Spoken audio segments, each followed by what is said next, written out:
Hello friends, welcome to easy notes for your online study channel. आप सबके अपने YouTube channel पे आप सभी का बहुत बहुत स्वागत है। फ्रेंड्स, जैसा कि आप जानते हैं कि यूजीसी नेट जून 2024 के लिए जो एप्लीकेशन फॉर्म है वो आउट हो चुके हैं, लेकिन इस एप्लीकेशन फॉर्म में कई चेंजेस भी आपको देखने को मिल रहे हैं। कौन से हैं वो चेंजेस, कब होना है एग्ज़ाम, इसकी पूरी डिटेल आपको इस वीडियो में मिलने वाली है। तो वीडियो को लास्ट तक ज़रूर देखिएगा, क्योंकि इंपॉर्टेंट चीज़ें यहाँ पर मैं बिल्कुल डिस्कस करने वाली हूँ। तो सबसे पहले तो ये नंबर, ये मेल आईडी यहाँ से आप ज़रूर देख लीजिए, क्योंकि कई बार क्या होता है, कोई कन्फ्यूज़न, कोई क्वेरी होती है और हमारे पास ना तो कॉन्टैक्ट नंबर होता है एनटीए का, ना मेल आईडी होती है। तो यहाँ पर ये नंबर नोट कर लीजिए जिससे कॉन्टैक्ट कर सके। चलिए बात करते हैं एप्लीकेशन प्रोसीजर, फीस वगैरह से रिलेटेड। सबसे पहले तो बात करते हैं यहाँ पर जो एप्लीकेशन फॉर्म है 20 अप्रैल से 10 मई की डेट दी गई है। उसके अलावा 11 मई से 12 मई तक आप फीस जमा कर सकते हैं। आप एप्लीकेशन फॉर्म नहीं फिल कर सकते, वो सिर्फ 10 मई तक कर सकते हैं। अगर हम बात करें ऑनलाइन पेमेंट होगा 1150 रुपये जनरल वालों के लिए, 600 रुपये आपका ईडब्ल्यूएस ओबीसी वालों के लिए। वहीं अगर schedule caste SC ST PWD की बात करो तो 325 रुपये। करेक्शन विंडो ओपन होगी 13 से 15 मई। और यहाँ पर सबसे बड़ी देखने वाली बात क्या है कि जो आपकी एग्ज़ाम डेट है वो चेंज हो गई है। पहले जो एग्ज़ाम डेट थी वो शेड्यूल में थी, बोला गया था 10 से 21 जून के बीच में एग्ज़ाम होगा, लेकिन अब इन्होंने 16 जून एक डेट दे दी गई है। एक ही दिन में आपका एग्ज़ाम कंप्लीट होगा। 3 घंटे का आपका पेपर होगा, जहां पे 180 मिनट आपको दिए जाएंगे।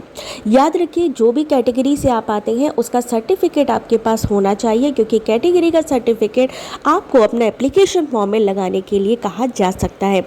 अगर आप किसी पर्टिकुलर कैटेगरी, चाहे वो ईडब्ल्यूएस हो चाहे एससी एसटी हो, वहाँ पर आपको अपडेट करना पड़ सकता है। एप्लीकेशन फॉर्म में नहीं बनवाया है तो जल्दी से बनवा लीजिए। दूसरी चीज़ यहाँ पर आपको ध्यान रखना है कि जब आप एग्ज़ाम देने जाएंगे उसके लिए भी एडवाइजरी जारी करी गई है कि एडमिट कार्ड, आपका जो आधार है, उसके अलावा यहाँ पे ट्रांसपेरेंट आपका बॉल पॉइंट पेन है, फोटोग्राफ है, आपको एक लगा के ले जानी है। एक आप अपने एडमिट कार्ड में ले जाएंगे और एक आपको साथ में ले जानी पड़ेगी। तो ये गाइडलाइंस आप पढ़ लीजिएगा एक बारी कि क्या क्या चीज़ें आपको ले जानी है। उसके बाद बात आती है कि इस बार यहाँ पर 3 कैटेगरी इंट्रोड्यूस हुई है। जैसा कि आप जानते हो, पीएचडी एंट्रेंस एग्ज़ाम के लिए अब अलग से एग्ज़ाम नहीं देना है। यूजीसी नेट एग्ज़ाम अगर आप क्वालिफाई करते हैं तो पीएचडी एडमिशन के लिए उसका स्कोर ही मान्य होगा। तो कैटेगरी 1 की अगर हम बात करते हैं तो कैटेगरी 1 में आप जेआरएफ लेते हैं, जो कि मेरिट बेस्ड होगा। याद रखिए, इसमें हाईएस्ट रैंक होगी, हाईएस्ट मार्क्स होंगे तो ही यहाँ पे जेआरएफ में आपका नाम आएगा। जेआरएफ होने पे आपको असिस्टेंट प्रोफेसर बनने का मौका मिलता है, जेआरएफ और पीएचडी एडमिशन का। कैटेगरी 2 की बात करें तो आप क्या कर सकते हैं, जेआरएफ नहीं मिलेगा लेकिन असिस्टेंट प्रोफेसर और पीएचडी एडमिशन ले सकते हैं। वहीं कैटेगरी 3 में आपको सिर्फ पीएचडी एडमिशन के लिए ही मौका दिया जाएगा। यहाँ पर ये तीनों ही कैटेगरी नई इंट्रोड्यूस हुई हैं पीएचडी प्रोग्राम बेस पे। यहाँ पर जेआरएफ क्वालिफाइड को सिर्फ इंटरव्यू देना होगा, जबकि कैटेगरी 2 और 3 के लिए आपके रिटर्न स्कोर और यहाँ पर आपका जो वाइवा वॉस होगा उसके मार्क्स भी काउंटेबल होंगे। यहाँ पर एक चीज़ ध्यान रखिएगा, जो कैटेगरी 2 और 3 है उसमें जो आप पीएचडी के मार्क्स की बात करते हैं वो 1 साल के लिए ही मान्य होंगे।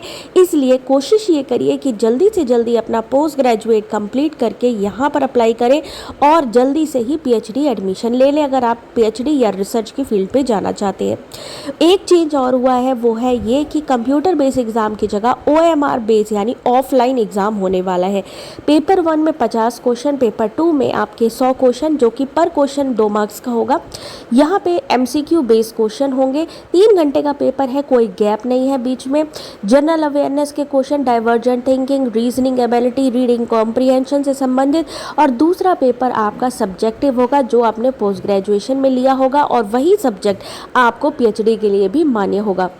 इस सिलेबस के लिए यहाँ लिंक दी है यूजीसी नेट ऑनलाइन, वहाँ से आप सिलेबस डाउनलोड कर सकते हैं या हमारी साइट से भी कर सकते हैं। निगेटिव मार्किंग नहीं है, लेकिन अगर आप चाहते हो कि कोई भी क्वेश्चन अगर ड्रॉप होता है तो उसके +2 मार्क्स आपको मिले, तो आपको किसी न किसी आंसर पे टिक करके ज़रूर आना है। कोई भी क्वेश्चन ब्लैंक नहीं छोड़ना है। क्वेश्चन पेपर हिंदी इंग्लिश दोनों में मिलेगा, लेकिन एप्लीकेशन फॉर्म में याद रखिए, जिस भी भाषा का आप यूज़ करेंगे, जिस भी भाषा में आप चूज़ करेंगे वो भाषा नहीं चेंज होगी। आपको उसी में ही उसी का ही आंसर सही माना जाएगा। मान लीजिए हिंदी चूज़ किया तो हिंदी में ही आपका आंसर माना जाएगा। चलिए क्वालिफिकेशन की बात करते हैं। जनरल EWS कैंडिडेट के लिए 55% मार्क्स, जिसमें कि विमेन कैंडिडेट्स भी आती हैं, उनको 55% मार्क्स से यहाँ पे क्वालिफाई पोस्ट ग्रेजुएशन होना ज़रूरी है। बाकी अदर कैटेगरी के लिए 50% मार्क्स होने ज़रूरी हैं। ये मिनिमम एलिजिबिलिटी क्राइटेरिया है, राउंड ऑफ में नहीं कैलकुलेट होगा। उसके अलावा अगर आप जो SC ST PWD कैटेगरी से आते हैं तो वहाँ रिलैक्सेशन मिलेगा। अगर आप जो है रिसर्च अगर आप कर रहे हैं, PhD कर रहे हैं, तो वहाँ पर भी रिलैक्सेशन आपको मिलेगा। यहाँ पर काफ़ी चीज़ें हैं जिसको आपको आराम से पढ़ने की ज़रूरत है। यहाँ पे जो 4 साल का या 8 सेमेस्टर का बैचलर डिग्री प्रोग्राम है, उसमें मिनिमम 75% मार्क्स यहाँ पर आपके लिए मान्य होंगे। पॉइंट स्केल पे रिलैक्सेशन होगा 5% का SC ST OBC के लिए। यहाँ पर देख सकते हैं ये नया रेगुलेशन आ चुका है। क्या क्या चीज़ें यहाँ पर है, मान लीजिए अगर 4 साल का आप अंडर ग्रेजुएट या बैचलर डिग्री प्रोग्राम कर रहे हैं तो लास्ट सेमेस्टर या लास्ट ईयर वाले भी एलिजिबल होंगे UGC नेट एग्ज़ाम देने के लिए। बस करना क्या है कि जैसे एग्ज़ाम कंप्लीट होगा उसके 1 साल के अंदर आपको एडमिशन भी लेना होगा, क्योंकि वैलिडिटी 1 साल की होगी। यहाँ पर एग्जम्पशंस भी हैं, जैसे कि आप रिसर्च की फील्ड में हैं तो आपको वहाँ पर रिलैक्सेशन मिलेगा, तो उसको एक बारी आप पढ़ लीजिएगा। तो एज लिमिट में भी चेंजेस देखने को मिले हैं। जैसा कि आप जानते हो कि 3 कैटेगरी हैं। तो पहली कैटेगरी जैसे JRF की है, उसके लिए 30 साल एज होनी चाहिए।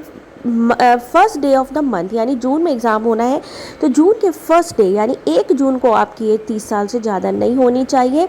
वहीं SC ST PWD third gender और विमेन एप्लीकेंट्स को 5 साल की छूट है, यानी 35 साल से ज़्यादा नहीं होनी चाहिए। असिस्टेंट प्रोफेसर और PhD के लिए कोई भी अपर एज लिमिट नहीं है। रिजर्वेशन की बात करते हैं तो यहाँ पर हर एक कैटेगरी वाइज यहाँ पर रिजर्वेशन है। उसके अलावा आपको फॉर्म फिल करते समय ये चीज़ों का ध्यान रखना है जिससे कि आपके फॉर्म में गलती ना हो।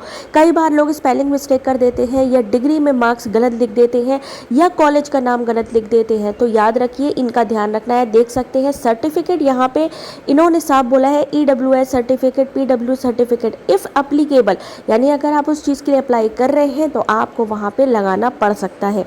तो यहाँ पे आपके सामने ये पूरी डिटेल है आपके UGC नेट जून 2024 से रिलेटेड। आपकी और भी कोई क्वेरी हो एग्ज़ाम से रिलेटेड तो आप हमें कमेंट करके पूछ सकते हैं। किसी भी चीज़ की मतलब आपको लगता है कि नहीं हमें इसके बारे में और जानकारी होनी चाहिए, जैसे फ़ीस जमा करते हैं, कई बार फ़ीस जमा करते हैं वहाँ पर प्रॉब्लम आती है, तो उसके लिए भी यहाँ पर इन्होंने नंबर दे रखे हैं। तो कंफ्यूज होने की ज़रूरत नहीं है, आप हमारे चैनल को सब्सक्राइब कर लीजिए। साथ ही यहाँ पे 9 मोर लिंक्स में यहाँ पे टेलीग्राम का हमारा लिंक दिया है, ज्वाइन करिए। कोई क्वेश्चन हो, कोई क्वेरी हो, पूछ सकते हैं। Thanks for watching.